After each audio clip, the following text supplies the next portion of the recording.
Welcome to Mamaw Masterclass on fractions.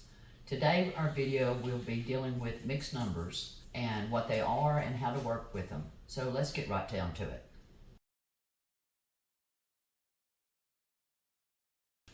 We're going to begin with an improper fraction that we had in a previous video where our answer to a problem was 14 over 8 or 14/8.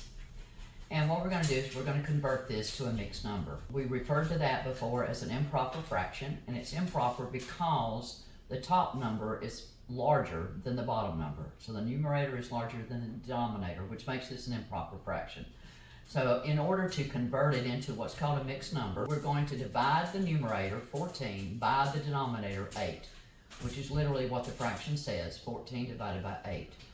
8 will go into 14 one time, and that leaves a remainder. When you subtract the 8 from 14, you have a remainder of 6. So that would give us 1 and 6/8. You put the remainder over your existing denominator. So you have 1 and 6/8. 6/8, of course, will reduce, okay, or can be simplified. It's divisible by 2, since 2 is a factor for both 6 and 8, so this will reduce to 1 and 3/4. So our final answer would be 1 and 3/4. If you don't understand simplifying or reducing numbers, then check out our previous videos. All right, a second example we're going to look at is we're going to start with a problem, and we're going to try 3/4 divided by 1/4. In division, you take and keep the first number, or first fraction, which is 3/4. You convert to or change to multiplication, and then you invert or flip the second fraction, and that becomes 4 over 1. So we have 3 times 4, which is 12, and 4 times 1, which is 4. We have 12/4. Now, again, this is an improper fraction, so we're going to change it to a mixed number by dividing the 12 by 4.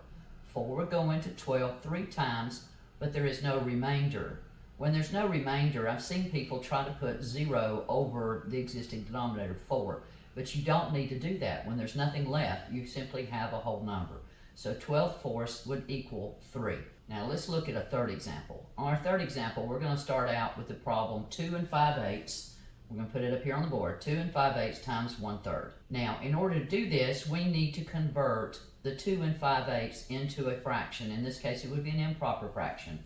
So we're going to move in the opposite direction from what we've been doing to convert an improper fraction into a mixed number.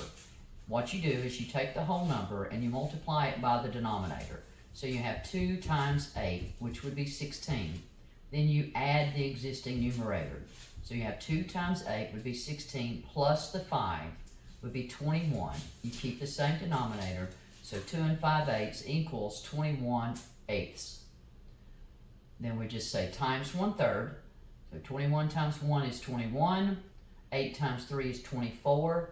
So our final answer here would be 21/24. But before moving on, we need to consider, will this number simplify or can it be reduced? In this instance, both 21 and 24 have a factor of 3, which means it can be reduced by 3. 21 divided by 3 is 7.